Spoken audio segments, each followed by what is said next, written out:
ప్రభువైన యేసుక్రీస్తు నామానికి మహిమ కలుగును గాక. ఆయన నామం పేరట మీ అందరికీ శుభాలు వందనాలు తెలియజేస్తున్నాను. ఈ 3 రోజుల్లో 3 వర్తమానాలు చెప్పబోతున్నాను. అవి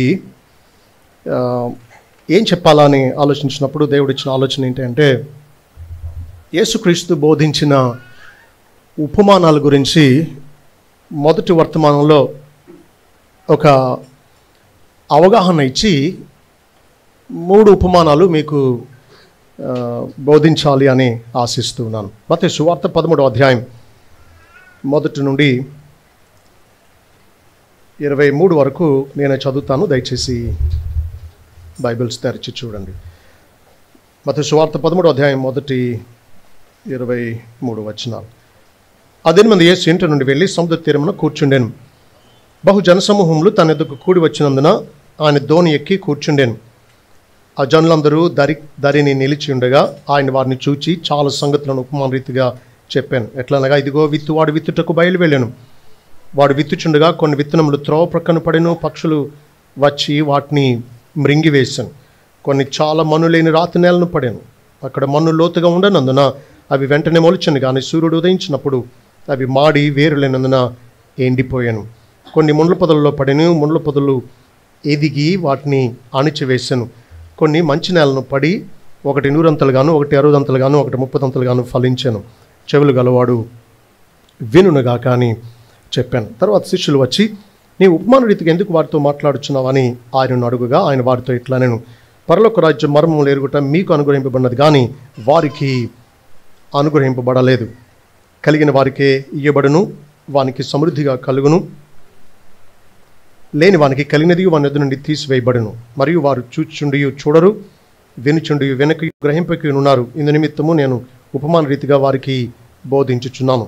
ఈ ప్రజలు కనులారా చూచి, చెవులారా విని, హృదయంతో గ్రహించి, మనసు త్రిప్పుకొని నా వలన స్వస్థత పొందకుండానట్లు వారి హృదయం క్రొవ్వినది, వారి చెవులు వినుటకు మందములైనవి, వారు తమ కన్నులు మూసుకొని ఉన్నారు.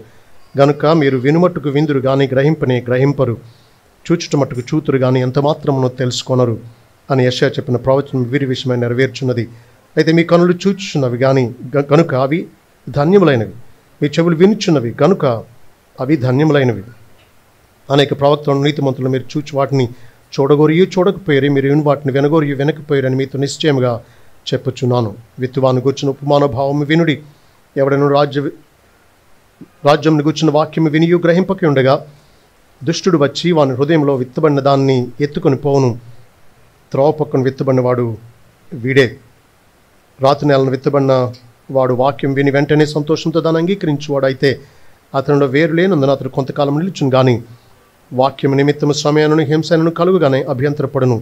ముండ్ల పొదల్లో విత్తబడిన వాడు వాక్యం వినివాడే కానీ ఐహిక విచారమును ధనమోసమును ఆ వాక్యమును అణచివేయను గనుక వాడు నిష్ఫలుడవును.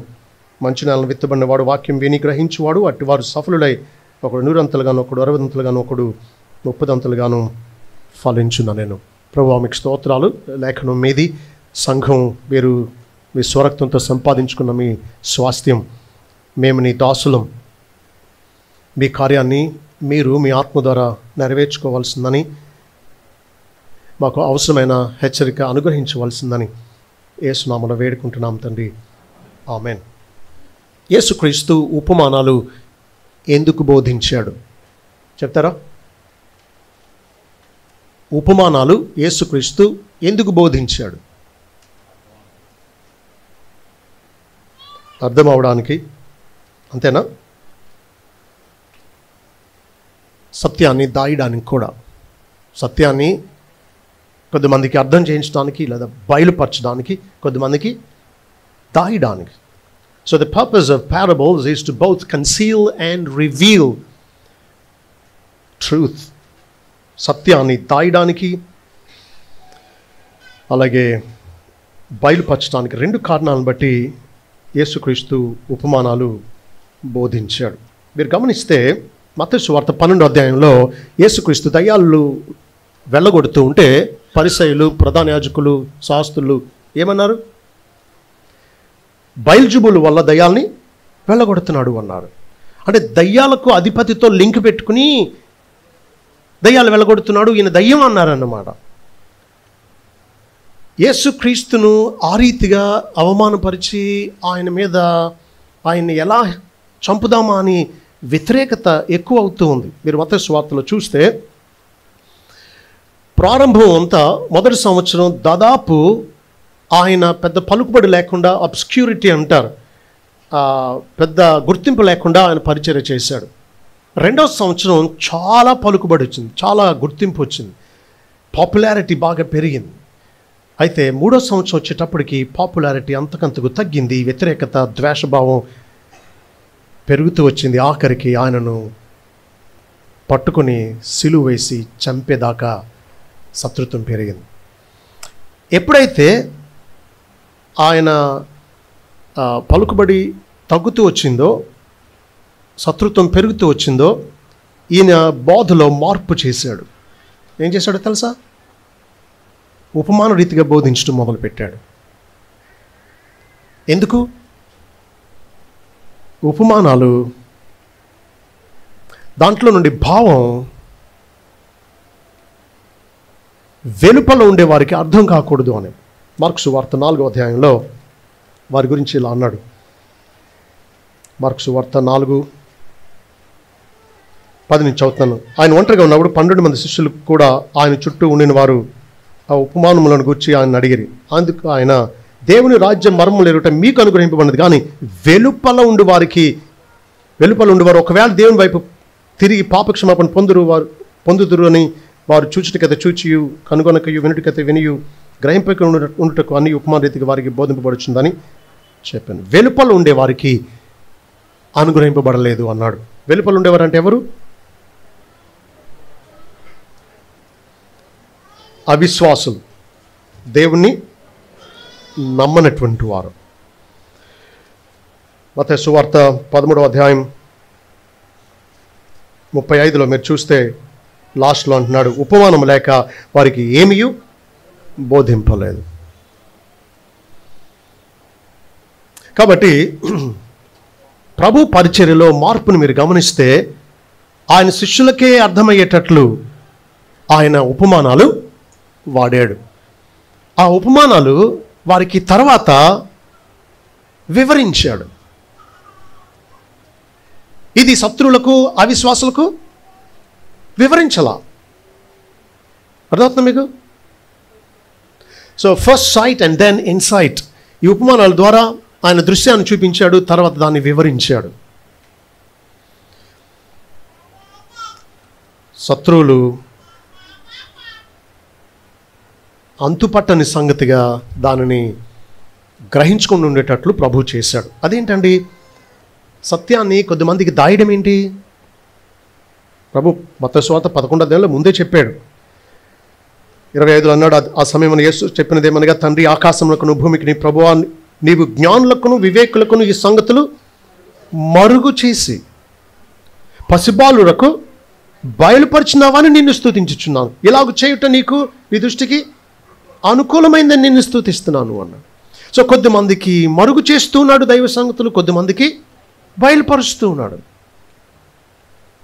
వాక్యం అందరికీ అర్థం అవ్వట్లేదు. ఎందుకో తెలుసా? అనుగ్రహింపబడిన వారికి అర్థమవుతుంది. ఒక కాలేజీలో ప్రొఫెసరు దేవుడు ఉన్నాడని ఎంతమంది నమ్ముతున్నారు అని అడిగాడు.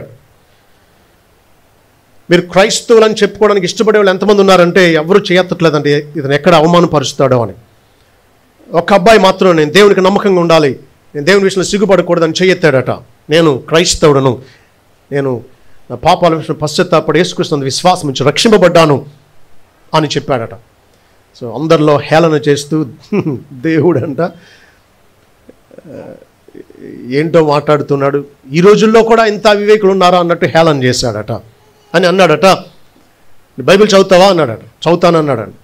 దేవుని మాట అని వాస్తవం నమ్ముతున్నావా అన్నాడట. అవును, నేను నమ్ముతున్నాను అన్నాడట. ఈయన అన్నాడట, నేను చాలాసార్లు బైబిల్ చదివాను, దాంట్లో ఏవి నాకు అసలు జ్ఞానం అని అనిపించట్లేదు, it doesn't make any sense to me at all అన్నాడంట. అప్పుడు అబ్బాయి అన్నాడట, సార్, బైబిల్ దేవుడు తన పిల్లలకు రాసిన లవ్ లెటర్, మీకు అర్థం కావట్లేదు. కారణం ఏంటో తెలుసా? మీరు వేరే వాళ్ళ ఉత్తరం చదువుతున్నారు అన్నాడట. వేరే వాళ్ళకు రాసిన ప్రేమ లేఖను మీరు రాస్తే, మీరు చదివితే మీకు ఏం అర్థమవుద్ది? Doesn't make any sense to you. దేవుడు తన బిడ్డలకు పరిశుద్ధాత్మ ద్వారా దేవుని వాక్య సత్యాన్ని గ్రహింపు చేస్తాడు. మనకు తెలిసిన వచనాలే, అయితే ఒకసారి కాంటెక్స్ట్ని బట్టి జ్ఞాపకం చేసుకుందాం. 1 కొరింథీ పత్రిక 2వ అధ్యాయంలో అంటాడు, దేవుడు తన్ను ప్రేమించి వారికి ఏవి సిద్ధపరిచినా అవి కంటికి కనబడలేదు, చెవికి వినబడలేదు, మనుషులకు హృదయంలో గోచరం కాలేదని రాయబడినది. మనకైతే దేవుడు వాటిని తన ఆత్మ వలన బయలుపరిచి ఉన్నాడని చెబుతూ అంటున్నాడు. 14వ వచనం 1 కొరింథీ 2:14, ప్రకృతి సంబంధమైన మనుషుడు దేవుని ఆత్మ విషయంలో అంగీకరింపడు, అవి అతనికి వెర్రితనముగా ఉన్నవి, అవి ఆత్మానుభవం చేతను వివేచింపదగ్గను కనుక అతడు వాటిని గ్రహింపజాలడు. ఆత్మ సంబంధి అయిన వాడు అన్నిటినీ వివేచించును. సరే, ఎంత తేడా ఉందో! ప్రకృతి సంబంధులకు దైవ విషయాలు అర్థం కాదు, కానీ ఆత్మ సంబంధులమైన మనం పరిశుద్ధాత్మ ద్వారా దేవుడు వాటిని మనకి దైవ బోధకుడిగా బోధిస్తూ ఉంటే అర్థమవుతుంది.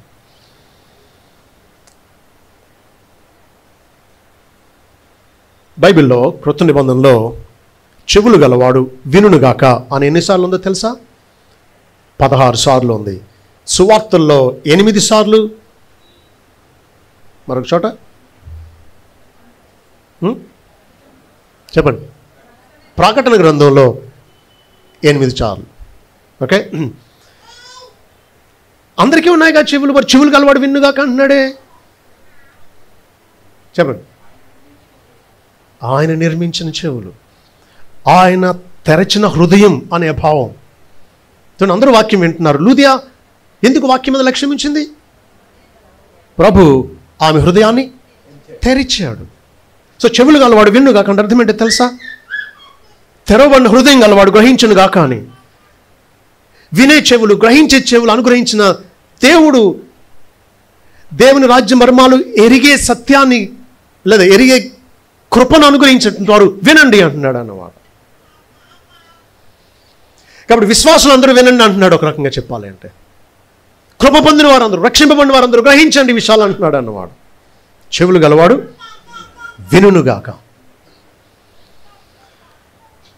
అవును, మరి ఎందుకు శత్రువులకు, వెలుపల ఉండేవారికి, అవిశ్వాసులకు అర్థం కాకూడదని చెప్పాడు ఉపమానాలు? 2 కారణాలను బట్టి.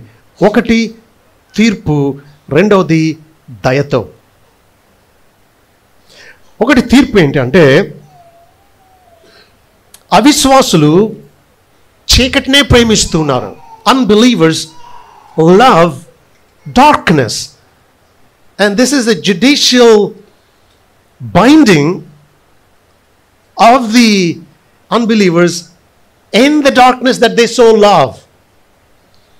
భక్తిహీనులు ప్రేమించే చీకటికి వారిని అప్పగించడమే సత్యం అర్థం కాకుండా దేవుడు చేయడం. యోహాను సువార్త 3వ అధ్యాయం 9వ వచనంలో అంటాడు.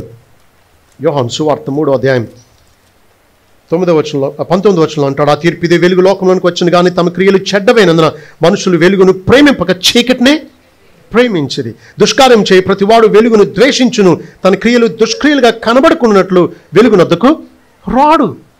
చీకటిని ప్రేమిస్తూ వెలుగును ద్వేషిస్తున్నటువంటి వాడిని దేవుడు చీకటిలోనే సరే ఉండు అని బంధిస్తూ ఉన్నాడు.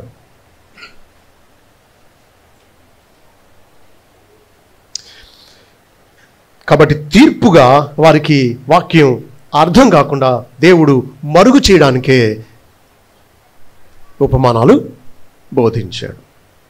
అంతేకాదు, వారి మీద దయతో కూడా ఉపమానాలతో బోధించాడు. వారికి అర్థం కాకుండా చేశాడు. దయ ఏంటండి అని అంటారా?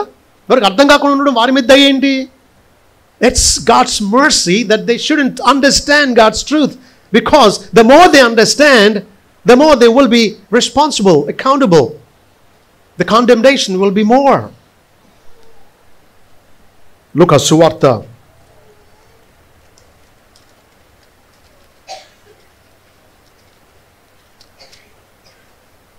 12వ అధ్యాయం 47వ వచనం, 47-48.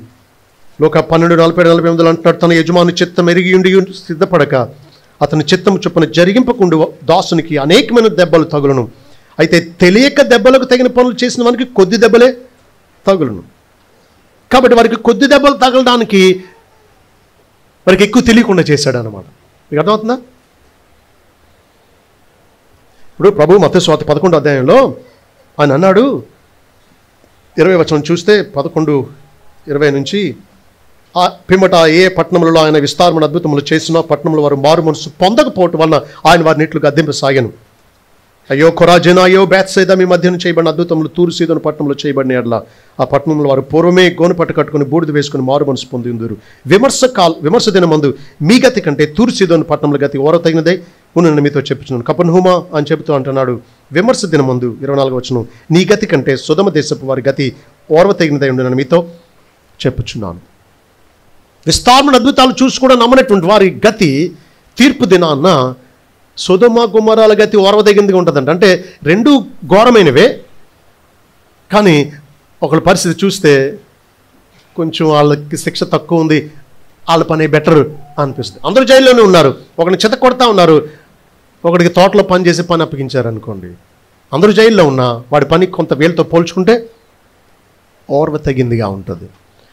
ఆ రీతిగా వాళ్ళ మీద దయతోనే వాళ్ళకి అర్థం కాకుండా ఉండడానికి,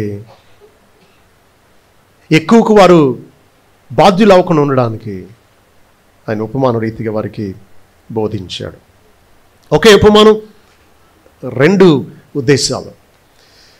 ఇశ్రాయేలును నడిపించడానికి అగ్నిస్తంభం ఇశ్రాయేలుకు వెలుగిస్తుంది, ఐగుప్తీయులను గలిబిలికి గురి చేస్తుంది. So one parable with twofold purposes: to conceal the truth from the unbelievers, from the outside to the outsiders, to reveal the truth to his disciples. If you are able to understand the message of the gospel, you are really blessed. దేవుని సువార్త కానీ అర్థమైందా మీకు అంటే అర్థమేంటి? మీరు వెలుపల ఉండేవారు కాదు, మీరు లోపల ఉండేవారు. అనుగ్రహింపబడింది దేవుని రాజ్య మర్మాలు తెలుసుకునే కృప. యేసుక్రీస్తు అర్థమైతేనండి అంతకంటే ధన్యత మరొకటి లోకంలో లేదండి. అనుగ్రహింపబడిన వారికి అర్థమవుతుంది, ఏర్పరచబడిన వారికి యేసుక్రీస్తు జ్ఞానమును దేవుని శక్తి అయి ఉన్నాడు. మీకు అర్థమైందా యేసుక్రీస్తుని గురించి సువార్త? మీరు ధన్యులు అన్నమాట. ఉపమానం అంటే ఏంటో చూద్దాం. ఉపమానం అంటే అర్థం, the known truth explained the unknown truth. తెలిసిన సత్యం ద్వారా తెలియని సత్యాన్ని వివరించాడు. A parable makes abstract truth more concrete, interesting and easier to remember and apply.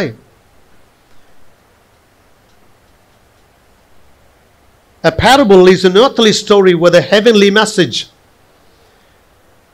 ఉపమానం అంటే భూలోక సంబంధమైన కథ పరలోక వర్తమానంతో కూడింది. అంటే మనకు తెలిసిన ఇహలోక సంగతిని ఉదాహరణగా వాడుతూ దైవ సత్యాన్ని, పరలోక సత్యాన్ని ప్రభు నేర్పించాడు అనమాట తన శిష్యులకు. నిజానికి ఉదాహరణకు ఉపమానానికి తేడా ఏంటి? What's the difference between an example and a parable? A parable is a long analogy, పెద్ద పోలిక అన్నమాట ఉపమానం అంటే.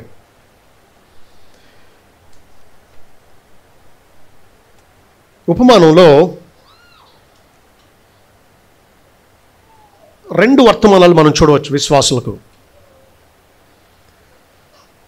ఒకటి, ఉపమానం ఎలాంటిది అంటే ఒక అద్దం లాంటిది. పొద్దున లేవగానే అద్దంలో మన ముఖం చూసుకుంటాం, మన ముఖం కనబడుతుంది. చెరిగిపోయిన తల చక్కగా దూకున్నా సరిగా రాకపోతే చక్కగా సెట్ చేసుకోవడానికి అద్దం ఉపయోగపడుతుంది.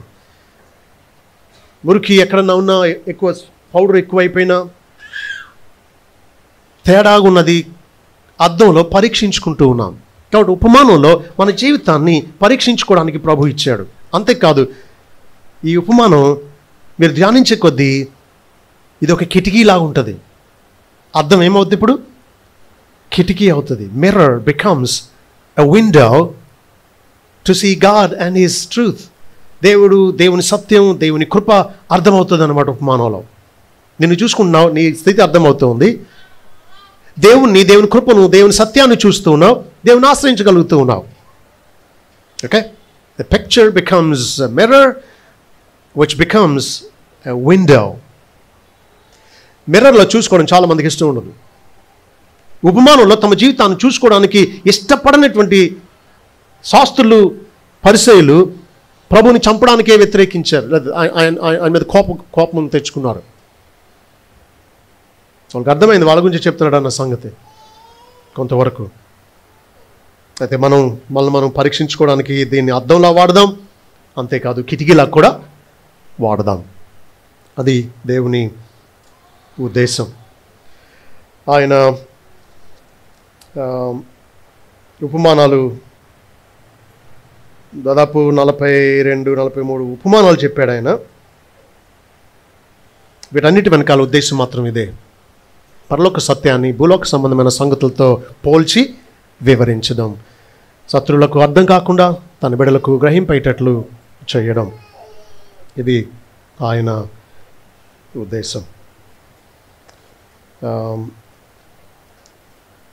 ఆయన వాక్యాన్ని బోధిస్తూ ఇదిగో విత్తువాడు విత్తుటకు బయలు వెళ్ళున్నాడు. ఇదిగో, బిహోల్డ్ అనే పదానికి అర్థం ఏంటి అంటే లిజన్ అప్, పే అటెన్షన్, అంటే వినండి, జాగ్రత్తగా వినండి, గ్రహించండి, శ్రద్ధ వహించండి, ఇదిగో అని ఆయన పిలుస్తూ పలుకుతూ ఉన్నాడు అన్నమాట. మీకు ఒక విషయం అర్థం అవ్వాలి. అదేంటంటే ఆయన చెప్పిన 40కి మించిన ఉపమానాలు అర్థం చేసుకోవాలి అని అంటే విత్తు అనే ఉపమానాన్ని అర్థం చేసుకోవాలి. అప్పుడే మిగిలినవి అర్థమవుతాయి. అదేంటండి? అవును, ప్రభువే అన్నాడు ఆ మాట. మార్కు సువార్త 4వ అధ్యాయం 13వ వచనం. ఆయన అన్నాడు, ఈ ఉపమానం మీకు తెలియదా? అలాగైతే ఉపమానములన్నీ మీకు ఎలాగో తెలియను? ఇది మీకు అర్థం అవ్వలేదా? ఇది మిగతా ఎలాగ అర్థమవుతాయి అంటున్నాడు. అంటే ఇది అర్థమవుతాయి కానీ మిగతావి అర్థమవు అన్నాడు అన్నమాట. కాబట్టి ఉపమానాలన్నీ గ్రహించాలంటే మొదట ఏ ఉపమానం గ్రహించాలి? విత్తువాని ఉపమానాన్ని గ్రహించాలి. కాబట్టి మొట్టమొదటి మన ధ్యానం విత్తువానికి వచ్చిన ఉపమానం.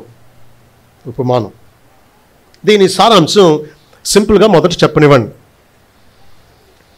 లోకమంతటా సువార్త ప్రకటింపబడ్డం చూస్తున్నాం. దీంట్లో దానికి ప్రజలు రకరకాలుగా స్పందించడం చూస్తున్నాం. ఒక రకం ఏంటి? కొందరు వాక్యాన్ని నిరాకరిస్తారు, వారు స్వీకరించరు, సమ్మతించి అంగీకరించి విత్తనం భూమిలోకి వెళ్ళి నాటబడినట్టు తమ హృదయంలోకి వెళ్ళనివ్వరు, దాన్ని యాక్సెప్ట్ చేయరు అన్నమాట. గ్రహించి అంగీకరించి ఇష్టపడి స్వీకరించరు అన్నమాట. కొందరు కొంతకాలం అంగీకరిస్తారు, తర్వాత దాంట్లో నుంచి తొలగిపోతారు. అయినా కొందరు నమ్ముతారు, ఇతరులను కూడా నమ్మికలోనికి నడిపిస్తారు. ఇది ఈ ఉపమానం యొక్క సారాంశం. సువార్త లోకమంతటా ప్రకటింపబడ్డం, ప్రజలు రకరకాలుగా స్పందించడం, కొందరు నిరాకరించడం, కొందరు అంగీకరించిన తర్వాత తొలగిపోవడం, కొందరు అంగీకరించి ఇతరులను కూడా దాన్ని నమ్మేటట్లు చేయడం. ఇది ఓవరాల్ జిస్ట్ అన్నమాట. ప్రభు అన్నాడు, పరలోక రాజ్యం మర్మాలు ఎరుగుట మీకు అనుగ్రహింపబడింది అన్నాడు. మర్మం అంటే అర్థం అప్పటి వరకు దాయబడింది, ఆ తర్వాత ప్రత్యక్షపరచబడింది, బయలుపరచబడింది అని అర్థం.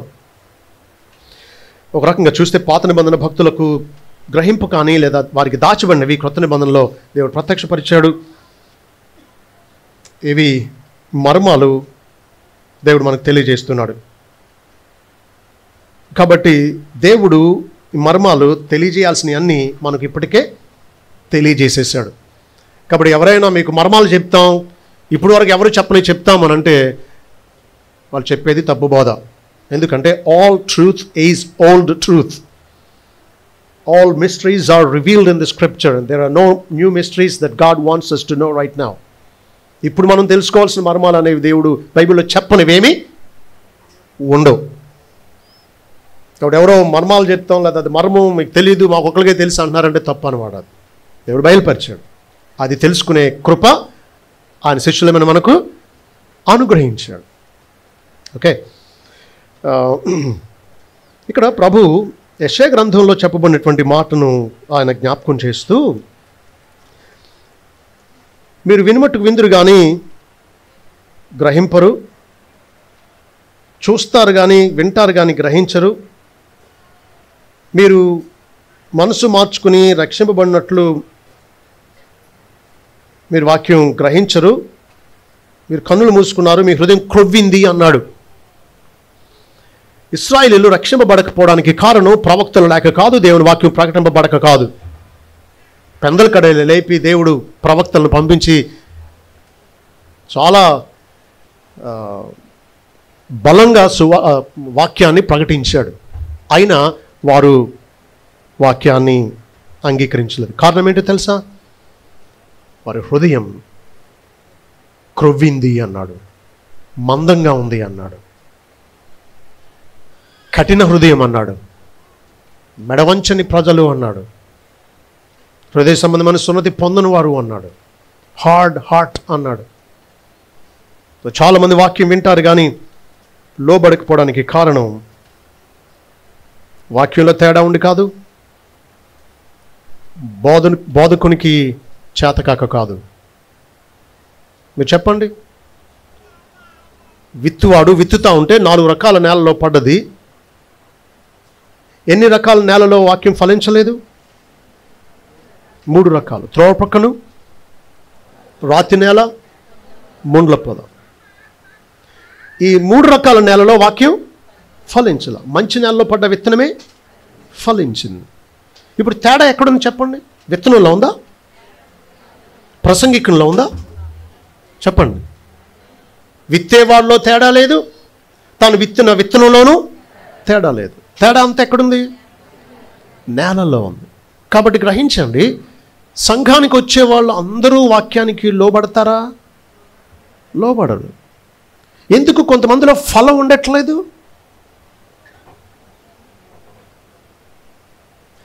మీరు గమనిస్తే అసలు ఈ ఉపమానం మార్కు సువార్తలోను, లూకా సువార్తలోను, మత్తయి సువార్తలోను ఉంది. ఎక్కడా కూడా ఒక రకమైన నేల ఫలించకపోవడానికి కారణం విత్తువాని లోపంగా ఎక్కడ రాసలేదు. ఫలించడానికి కారణం కూడా విత్తువాని నైపుణ్యం గురించి కూడా రాసలేదు. విత్తనంలో తేడా కూడా ఎక్కడ చెప్పబడలా. కాబట్టి సమస్య అంతా ఎక్కడుంది చెప్పండి? నేలలో ఉంది. నేల ఒక రకరకాల పరిస్థితుల్లో ఉంది. కాబట్టి బోధకుడు వాక్యం బోధిస్తూ ఉంటే, దేవుని వాక్య సత్యాన్ని బోధిస్తూ ఉంటే ఫలింపు ఉంటుందా ఉండదా అనే దానికి కారణం మానవ రీతిగా ఆలోచిస్తే మానవ హృదయ స్థితిని బట్టే ఉంటుంది. మీ హృదయ స్థితే కారణం మీరు వాక్యానికి లోబడుతున్నారా లేదు అనడానికి, వాక్యం మీలో ఫలిస్తుందా లేదా అనడానికి కారణం మీ హృదయ స్థితే. అందువల్ల మన హృదయం ఎలా ఉందో పరీక్షించుకుంటూ మంచి నేలను పడిన విత్తనాన్ని పోలిన హృదయంలా మన హృదయం ఉండాలని మనం ఆశించాలి.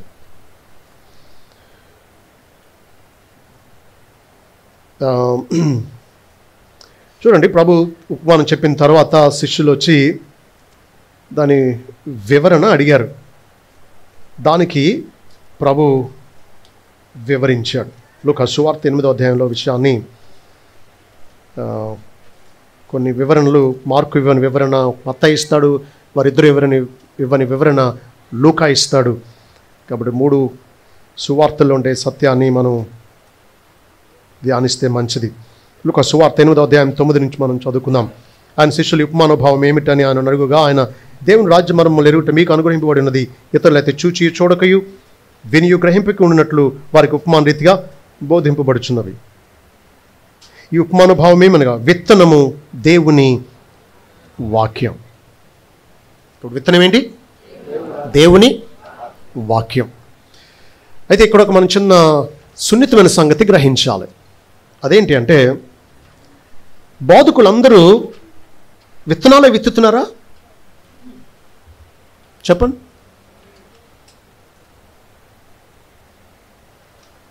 ఊక కూడా విత్తుతున్నారు కొంతమంది. నకిలీ విత్తనాలు కూడా వచ్చినాయి. మీరు గమనిస్తే మంచి వాక్యం చెప్పబడినప్పుడు విననటువంటి వారు హృదయంలో ఉండే పరిస్థితిని బట్టే వినట్లేదు, ఫలించే వాళ్ళు హృదయాన్ని బట్టే ఫలిస్తున్నారు. కానీ అసలు విత్తే వాళ్ళే చాలామంది విత్తుతున్నామంటున్నారు, కానీ వాళ్ళు విత్తేదే స్వచ్ఛమైన పాలు లాంటి వాక్యం కాదు,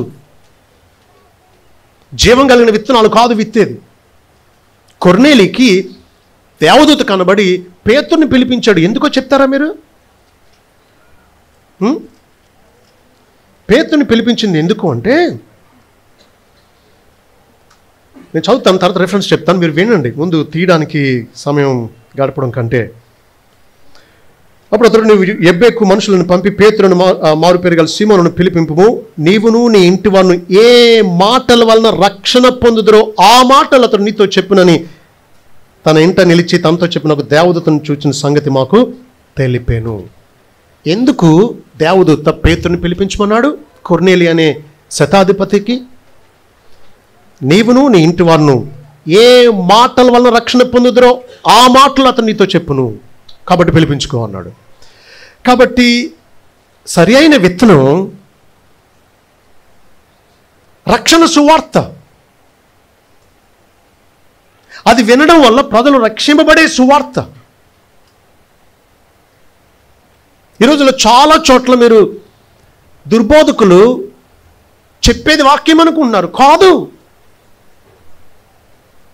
వాళ్ళు సత్యవాక్యాన్ని కాదు విత్తేది. దైవ సేవకులు విత్తవలసిందేంటి? సత్యవాక్యాన్ని విత్తాలి. అయితే నేను ఇందాక అన్నట్టు సత్యవాక్యాన్ని విత్తినా నమ్మనటువంటి వాడి స్థితి కారణం వాడి హృదయాన్ని బట్టి. మారినటువంటి వాడు మంచి నేలను పోలిన హృదయం కాబట్టి.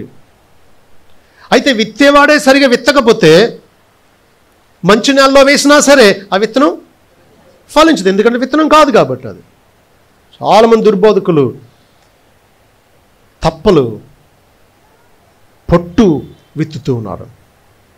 దేవుని సేవకులు నమ్మకంగా, ప్రజలు అభ్యంతరపడినా పర్వాలేదు, గద్దింపుని బట్టి ప్రజలు సంఘాన్ని మానేస్తారని అనుకున్నా పర్వాలేదు, బాప్తిస్మిచ్చి యోహాన్ లాగా హింసిస్తారన్నా సరే పర్వాలేదు,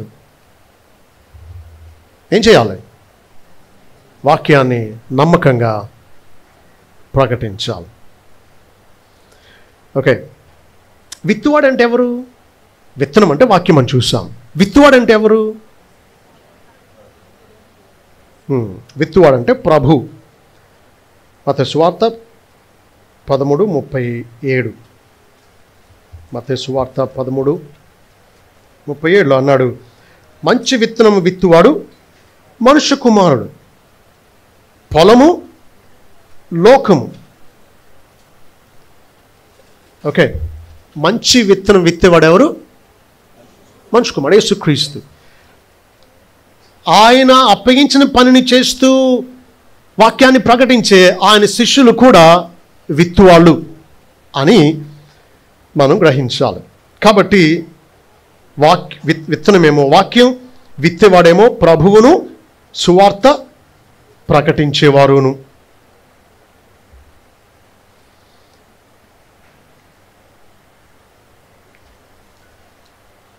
మరి త్రోవ పక్కన పడిన వారు అంటే అర్థం ఏంటి?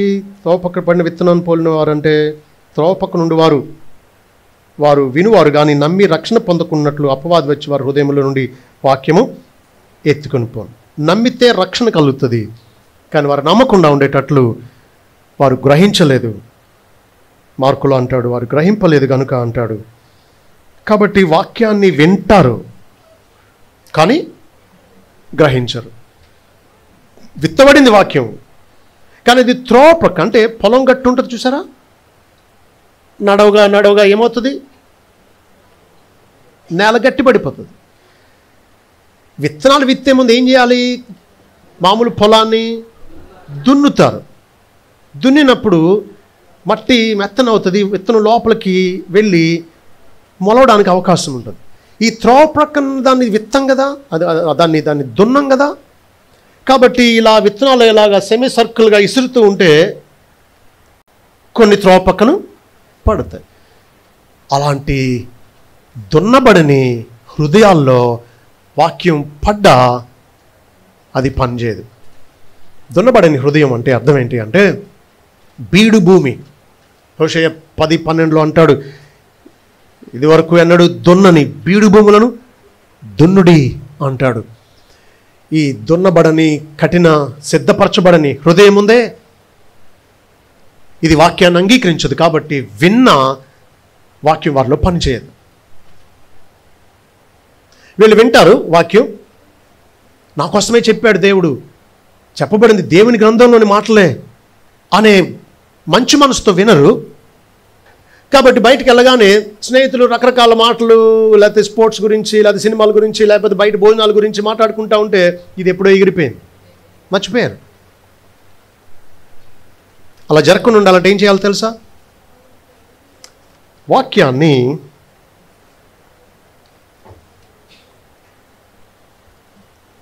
జాగ్రత్తగా వినాలి, అంగీకరించాలి,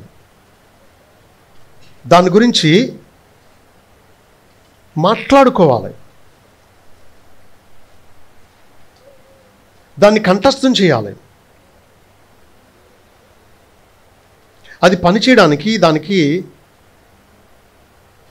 అవకాశం ఇవ్వాలి. Receive the word gladly, meditate upon it intently, talk about it to others, memorise it and then allow it to bear fruit. ఇంటికి వెళ్ళిన తర్వాత ఆదివారం మీరు మాట్లాడుకునేది ఏంటి? భోజనం బల్ల దగ్గర ఇవాళ ఏంటి ఎక్కువ టైం తీసుకున్నారు, అది ఇవాళ భోజనాలు ఏంటి అలా ఉన్నాయి, ఇవాళ ఏంటి ఆవిడ ఆ చీర కట్టుకొచ్చింది, లేకపోతే ఇతను ఏంటి అలాగా కొంచెం జరగమంటే అలా కసురుకున్నాడు, దానివల్ల ఏమైనా ప్రయోజనం ఉందా చెప్పండి? అదే మీరు ఇవాళ ఏం విన్నావు నువ్వు చెప్పు అని బిడ్డను అడుగుతున్నారు. భర్తను భార్య, భార్యను భర్త అడుగుతుంది, నువ్వేం నేర్చుకున్నావు చెప్పు అని. ఏమవుతుంది? వాక్యం లోపల నాటబడుతూ ఉంది. అది పనిచేయడానికి మీకు చక్కని వాతావరణం కల్పిస్తున్నారు అన్నమాట. సైతాన్ని ఎత్తుకుపోకుండా దాన్ని భూమిలో కప్పుతూ ఉన్నారు. కాబట్టి వాక్యాన్ని గురించి చర్చించండి, వాక్యాన్ని ఇతరులకు నేర్పించండి. ఎందుకంటే చాలామంది చక్కగా రాసుకుంటూ ఉంటారు. మీరు తర్వాత చదివినా చదవకపోయినా ఇప్పుడు రాసుకోవడం మీకు ఎంతో ఉపయోగం తెలుసా? ఎందుకంటే కళ్ళతో చూస్తున్నారు, చెవులతో వింటూ ఉన్నారు, చేతికి పని చెప్తున్నారు, కొంత ప్రాసెసింగ్ జరుగుతూ ఉంది. ప్రయోజనం అది. త్రోవ ప్రక్కన ఉన్నది వాక్యాన్ని లెక్క చేయనది, వాక్యాన్ని పట్టించుకుంది, వాక్యాన్ని స్వీకరించినది, అంగీకరించినది, సంతోషంతో ఇష్టపడి నా మేలు కోసమే అనే భావం లేకుండా ఏదో వినేసి వెళ్ళిపోయేది అన్నమాట. అది కాదు పద్ధతి. ఆ రీతిగా మీరు ఎన్ని మీటింగ్లకు వెళ్ళినా వృధాయే. నాకు తెలుసు ఒక ఆయన రోజుకి 2 మెకార్థర్ గారి మెసేజ్లు వినకపోతే పడుకోడంట రోజుకి. వాక్యం అంటే అంత ఆసక్తి ఉంది. అయితే ఆ రీతిగా నువ్వు ఆసక్తిగా స్వీకరిస్తూ నేర్చుకోవాలని, మేలు పొందాలని నువ్వు వినకపోతే రోజుకి 10 విన్నా ఉపయోగం ఉండదు. త్రోవ ప్రక్కన పడిన విత్తనం అంటే గ్రహించని, ఇష్టపడని, స్వీకరించని, దాని మనసులో దాచుకొని వ్యక్తులు అన్నమాట. రెండో రకం ఎవరు? రాతి నెలనుడు వారెవరనగా వినున్నప్పుడు వాక్యమును సంతోషంతో అంగీకరించువారు కానీ వారికి వేర్లేనందున కొంచెం కాలము నమ్మి శోధన కాలమున తొలగిపోదురు. మీరు చూస్తే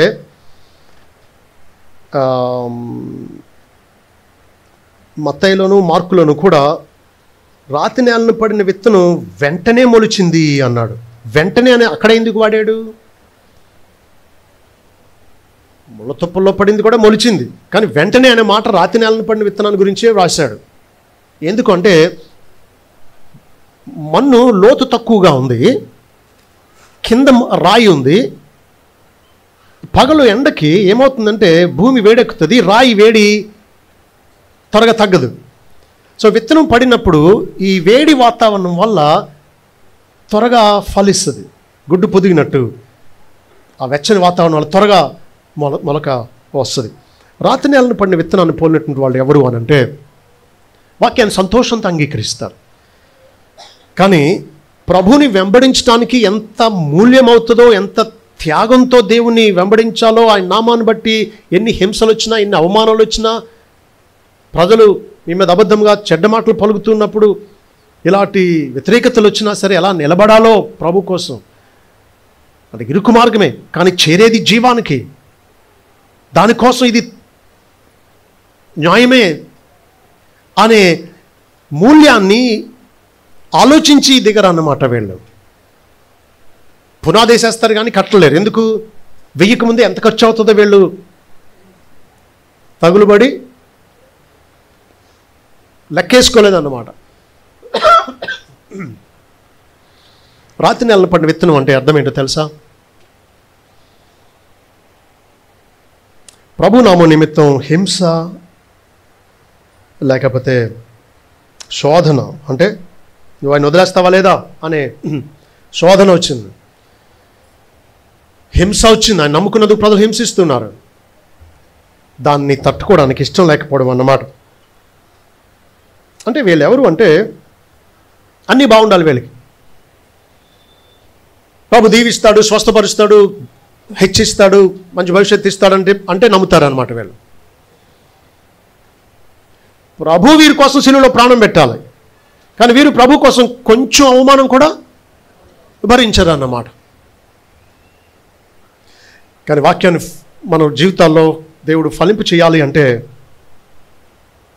ప్రభువుని ఒప్పుకోవడానికి ధైర్యం తెచ్చుకోవాలి. ఆ నామ నిమిత్తం హింస భరించడానికి ఇష్టపడాలి. అది మెత్తని హృదయం. అంటే కఠిన హృదయం ఏంటో తెలుసా?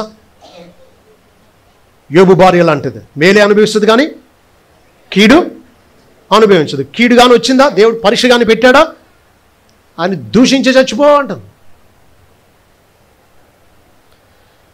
ప్రభు కొరకు శ్రమ అనుభవించేదే నిజమైన విశ్వాసం. మూడో రకం ఎవరు అంటే ముండ్ల పొదల్లో పడిన విత్తనం పోలిన వారు. అంటే అప్పటికే ముళ్ళ పొదలు ఉంటే దాంట్లో విత్తబడిందని కాదు అక్కడ అర్థం. ముళ్ళ పొదల్లో ఎవరు విత్తనాలు విత్తరు. దున్నారు కానీ ఇంకా ముళ్ళ పొదలకు సంబంధించినటువంటి వేళ్ళు దుంపలు ఇంకా ఉండిపోయినాయి. చూడండి, మీరు గడ్డి పీకుతా ఉంటే ఒక్కొక్కసారి వేరుతో పాటు వస్తుంది, ఒక్కొక్కసారి మొదలకు కట్ అయిపోయి వేరు లోపల ఉండిపోద్ది, మళ్ళీ కొద్ది రోజులకి మొల చేస్తుంది. సో దున్నారు కానీ ఇంకా ఉండిపోయినటువంటి దుంపలు విత్తనాలను బట్టి, వేర్లను బట్టి ముళ్ళ తుప్పలు అలాగే ఉండిపోయినాయి. విత్తినప్పుడు వాటితో పాటు ముళ్ళ తుప్పలు కూడా పెరిగినాయి. కానీ మీకు తెలుసుగా, ముళ్ళ తుప్పలకు మీరు నీళ్ళు వేయక్కర్లా, ఎరువు వేయక్కర్లా, కంచి అసలు వేయక్కర్లా, ఎక్కడ పెడితే అక్కడ సులువుగా పెరిగిపోతాయి. ఇవి పీల్చుకునే ఆ సారం ఎవరు? ఇవి మంచి విత్తనాలే కదా. మీరు పంట కోసం నాటిన విత్తనాలు పీల్చుకోవాల్సిన సారాన్ని ఇవి పీల్చేసుకుంటూ ఉన్నాయి, త్వరగా ఎదిగిపోతూ ఉన్నాయి, వీటిని చేస్తూ ఉన్నాయి. ఇప్పుడు చాలామంది వాక్యం వింటారు కానీ ఈ ముళ్ళ పొదలు ఏంటో తెలుసా? ధనమోసం అంటున్నారు. అంటే ధనం ప్రజల్ని మోసగిస్తూ ఉంది. చాలామంది తాము ధనమోసంలో ఉన్నట్టు కూడా తెలియనంత మోసంలో ఉన్నారు వాళ్ళు. A lot of people don't realize that they are deceived by the riches of the world. సంపాదనే ముఖ్యం. ఆదివారం ఆరాధన కూడా రారు వీళ్ళు. స్పెషల్ మీటింగ్ అవనివ్వండి, ఎంత ప్రత్యేకమైన కూడి కావనివ్వండి, వీళ్ళకి అక్కర్లా. ఎందుకు? వాళ్ళ బిజినెస్ ముఖ్యం. ఆ రోజు వచ్చే 1000 రూపాయలే ఆ వ్యాపారమే ముఖ్యం. వాళ్ళు ఆ మోసంలో ఉన్నారన్న సంగతి కూడా తెలియనంతగా మోసగిస్తూ ఉంది ఈ ధనం వారిని. ధనమోసం అంటున్నాడు. ధనం వాగ్దానం చేస్తుంది ఏదో నీకు సమృద్ధి కలుగుతుందని, కానీ అది మోసం. ఆ వాగ్దానం నిలబెట్టుకోదు. భ్రమలో ఉన్నారు. డబ్బును బట్టి సంపాదన, ఆస్తి, దానికోసం అక్రమదారులు కూడా పడతారన్నమాట. ఈ ధనం ఎంత మోసగిస్తూ ఉంది అంటే నిత్యమైన సంగతులు, ఆత్మీయమైన సంగతుల మీద దృష్టి పెట్టకుండా మోసగిస్తూ ఉంది. తాత్కాలికమైన రంగురంగుల ఈ దృశ్యాలనే, పొలాలు, ఇళ్ళు, ఆస్తి, జీతం, వీటిని ఆకర్షణీయంగా చూపిస్తుంది. కానీ నిత్యమైనవి, ఆత్మీయమైనటువంటి వాటిని పట్టించుకోకుండా చేస్తుంది ధనమోసం. ఐహిక విచారాలు, ఏం తిందాం, ఏం తాగుదాం, పెళ్ళి ఎలాగా, ఏదైనా రోగం వస్తే ఎలా? విన్నాం వాక్యం, కానీ ఐహిక విచారాలు ముళ్ళ పొదల్లాగా వాక్యాన్ని ఏం చేస్తున్నాయి? ఎదగకుండా, మన వాక్యాన్ని అనుసరించకుండా అణిచేస్తూ ఉన్నాయి. ఇంకా ఇతర అపేక్షలు అంటాడు మార్క్సు వార్తలో. రకరకాల ఆశలు, రకరకాల కోరికలు, ఇవన్నీ మనల్ని వాక్యం వినకుండా ఆత్మీయ విషయాల్లో గుడ్డివారిగా చేస్తూ ఉన్నాయి. ఐక్య విచారాలు, ధనమోసం, ఇతర అపేక్షలు విన్న వాక్యాన్ని అణిచివేస్తూ ఉన్నాయి. అయితే ఒక విషయం ఏంటంటే, చాలామంది ప్రసంగికులట రాతి నెలనే ఎక్కువ విత్తడానికి ఇష్టపడతారట. ఎందుకు? Instant success. త్వరగా ప్రజలు పోగైపోతారు. వెంటనే జనాలు వచ్చేయాలంటే ఏం చేయాలి? స్వస్థత మహాసభలను పెట్టారనుకోండి, తెగ వచ్చేస్తారు జనాలు.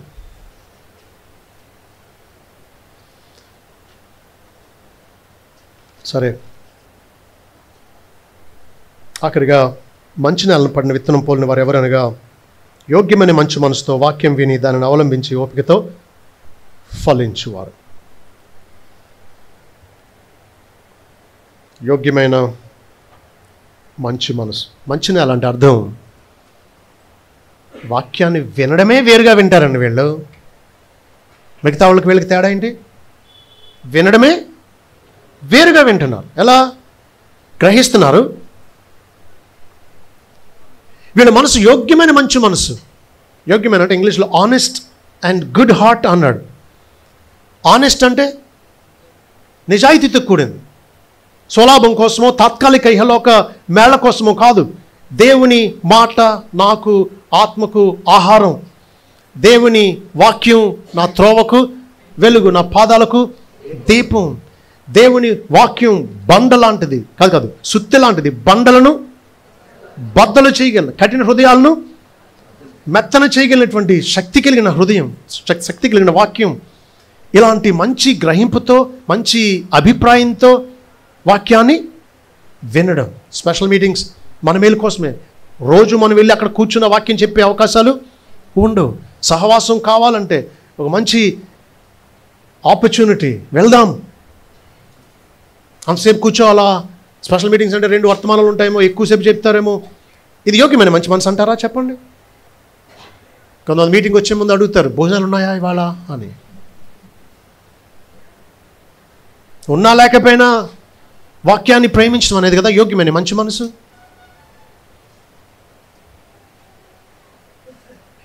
మన మేలు కోసమే అనే భావంతో, దేవుని వాక్యం మనకి ఎంతో అవసరమనే భావంతో వాక్యాన్ని వినాలి. ఓపికతో దాన్ని అవలంబించి ఓపికతో ఫలించాలి అంటున్నాడు. చాలా విషయాలు నేను రాసుకున్నాను, కానీ టైం చాలా అయిపోయింది. నేను ముగించాలని ఆశిస్తున్నాను.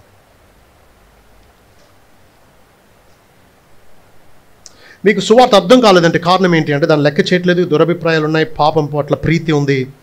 దానివల్ల ఏమవుతుందంటే, లోతైన భావోద్వేగాలను విన్న వాక్యం తాకట్లేదు, నీ చిత్తవృత్తిని కదల్చలేదు, జీవితాన్ని తాకట్లేదు, జ్ఞాపకాల నుండి త్వరగా తొలగిపోతుంది. మీరు చెప్పండి, ఈ 4 రకాల నేలల్లో ఎంతమంది రక్షింపబడినట్టు? త్రోవ ప్రక్కన వారు, త్రోవ పక్క ఉన్నటువంటి నేల లాంటి వాళ్ళు రక్షింపబడ్డారా? చెప్పండి. లేదు. అక్కడ వాక్యం ఫలించలేదు. వాక్యం అసలు శత్రువు ఎత్తుకుపోయాడు. రాత్రి నేలను పడ్డవారు రక్షింపబడి తర్వాత తొలిపోయారా? లేదా అసలు రక్షణ పొందలేదా? రక్షణ పొందాలా, ఎందుకంటే ఫలించలా. ముళ్ళ పొదల్లో పడిన విత్తనాన్ని పొందిన వాళ్ళు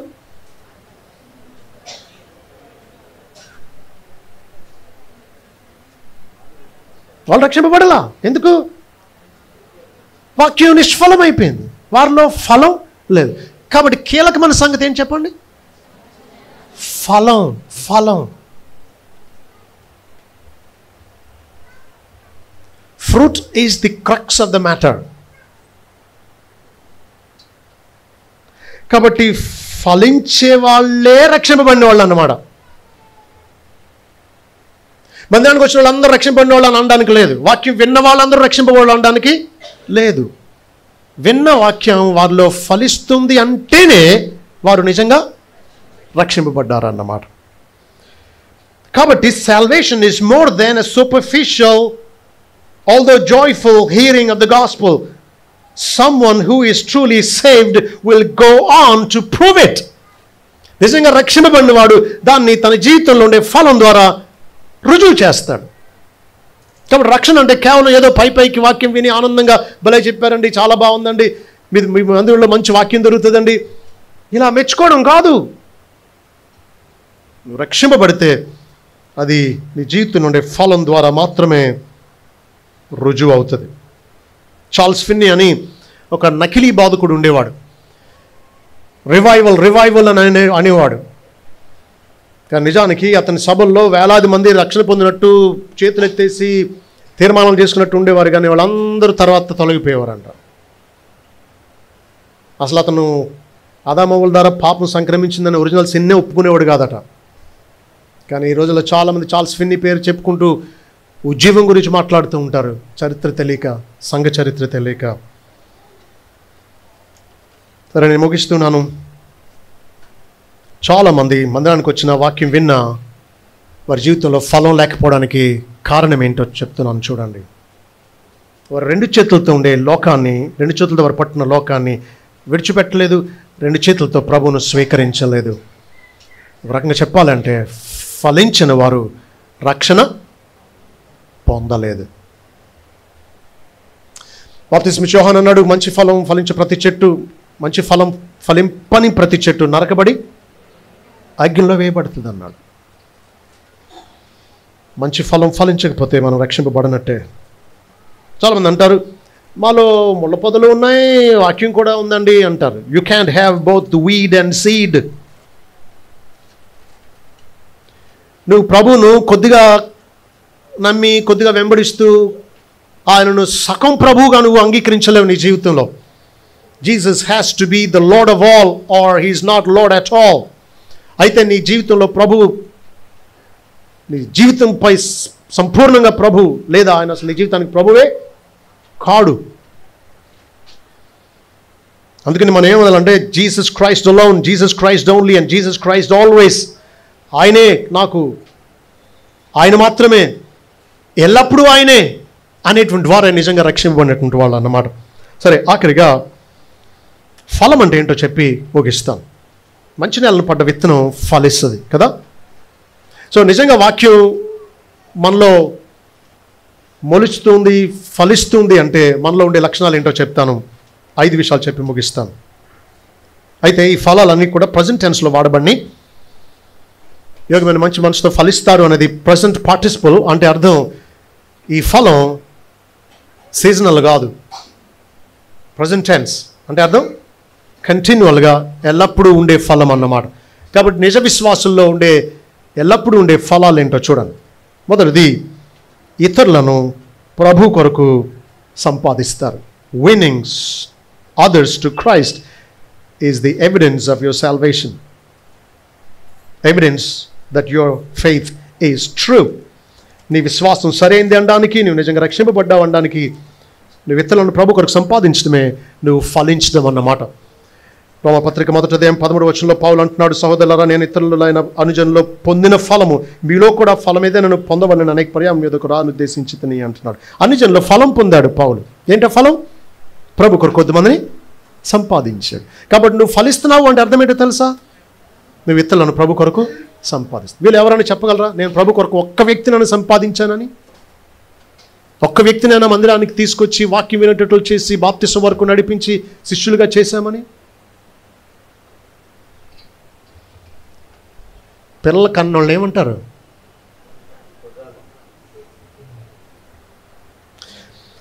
ఆత్మీయంగా గొడ్రాళ్ళు ఉండరు. నిజంగా రక్షింపబడితే పిల్లలకు అంటారు, ప్రభు కొరకు ఇతరులను సంపాదిస్తారు, సువార్త ప్రకటిస్తారు. ఒక విత్తనం నేల మీద పడింది అంటే అది మొలిచి, అలాంటి మొక్కలు మొలిచే విత్తనాలని చెప్పండి. ఒక మామిడి చెట్టు ఉంది, ఎన్ని విత్తనాలు వస్తాయి? లెక్క పెట్టారు ఎప్పుడైనా? లెక్క పెట్టండి, వీలవుతుందా? చెప్పండి. అసలు ఊహకు అందదు. నువ్వు నిజంగా రక్షింపబడితే నీ ద్వారా ఎంతమంది ప్రభు వైపు ఆకర్షింపబడాలో. ఒక్కళ్ళు కూడా రక్షింపబడలేదు అంటే వాక్యం నీలో అణిచివేయబడుతుందేమో. సో మంచి నేలను పండిన విత్తనం అంటే స్నేహితులతో ఎన్నో పిచ్చాపాటి మాట్లాడతారు, ఇరుగు పొరుగుతో ఎన్నో రకరకాల విషయాల గురించి మాట్లాడతారు. అది కాదు మాట్లాడవలసింది. నీకు ఎవరో చెప్పారు కాబట్టి రక్షింపబడ్డావు. వాళ్ళు చెప్పి ఉండకపోయింది ఉంటే ఇప్పుడు నీది బాధ్యత ఇతరులకు సువార్త ప్రకటించవలసింది. రెండవది, money given to God's work is the fruit that you have to bear. రోమపత్రిక 15:25 నుంచి మనం చూస్తే దేవుని పని నిమిత్తం మనం ఇచ్చే కానుకలు మనం ప్రభు కొరకు ఫలిస్తున్నాం అనడానికి రుజువులు. అహేతు చేత మీదకు రాకుండా నాకు అనేక పర్యాయములు ఆటంకం కలిగాను. ఇప్పుడైతే ఈ ప్రదేశంలో నేను ఇంకను సంచరించవలసిన భాగం లేదు కనుక అనేక సంవత్సరం నుండి మీదకు రావాలని మీకు అపేక్ష కలిగి నేను స్పెయిన్ దేశంకి వెళ్ళినప్పుడు మార్గంలో మిమ్మల్ని చూచి మొదటి మీ సహవాసంలో కొంత మట్టుకు సంతృప్తి పొంది మీ చేత అక్కడికి సాగనంపబడవనని అపేక్షించున్నాను. అయితే ఇప్పుడు పరిశుద్ధుల కొరకు పరిచర్య చేయొచ్చు యెరూషలేమునకు వెళ్ళుచున్నాను. ఎలా అనగా యెరూషలేములో ఉన్న పరిశుద్ధుల్లో బీదలైన వారి నిమిత్తము మాసిదోను వారును అకేయ వారును కొంత సొమ్ము చందా వేయ ఇష్టపడిరి. అవును, వారి దాన్ని చేసి వారు వీరికి రుణస్థులు. ఎలా అనగా అన్ని జనులు వీరి ఆత్మ సంబంధమైన విషయంలో పాలువారే ఉన్నారు కనుక శరీర సంబంధమైన విషయంలో వీరికి సహాయం చేయ బద్ధులై ఉన్నారు. ఈ పనిని ముగించి ఈ ఫలమును వారికి అప్పగించి, ఏమంటున్నాడు దీన్ని? ఫలం అంటున్నాడు. అంటే ఇతర విశ్వాసులు శ్రమల్లో ఉన్నప్పుడు, సేవకులు అవసరాల్లో ఉన్నప్పుడు ఇచ్చే కానుకను ఏమంటున్నాడు పౌలు? ఫలం అంటున్నాడు. ఈ ఫలం మీరు ఫలిస్తున్నారా? దేవునికి ఇవ్వని వారు రక్షింపబడ్డారని ఎలా చెప్పొచ్చు అసలు మనం? దశమ భాగం అనేది మినిమం. దానికి మించి దేవునికి ఇవ్వాలి కదా. నువ్వు నిజంగా రక్షింపబడితే ఫలిస్తావు. మూడవది, మంచు పనులు చేస్తావు, సత్క్రియలు చేస్తావు. కొలసి పత్రిక 1:10 అంటున్నాడు, సత్క్రియలందు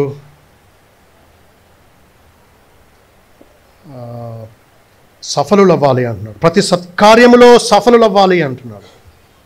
ఫలం గురించి మాట్లాడుతున్నాడు. సత్క్రియ అనేది ఫలం అంటున్నాడు. బీదలకు సహాయం చేయడం, శ్రమలో ఉండే వారిని ఆదరించడం, తప్పిపోతున్నటువంటి వారిని మందిరానికి హెచ్చరించి తీసుకురావడం, గద్దించడం, ఉపకారం చేయడం, ధర్మం చేయడం, సత్క్రియలు అనేది ఫలం. అంతేకాదు క్రిస్టియన్ క్యారెక్టర్, క్రైస్తవ గుణం, శీలం అనేది కలిగి ఉండడం.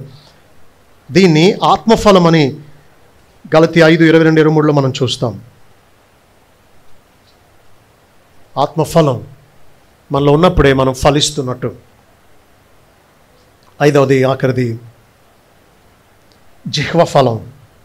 ఏంటది? హెబ్రీ 13:15 ప్రకారం జిహ్వ ఫలం ఏంటి?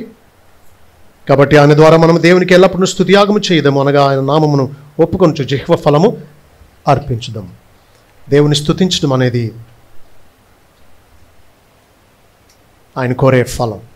అయితే ఫలం కూడా 3 రకాలు ఉంది. 30 దంతలు, 60 దంతలు, 100 అంతలు.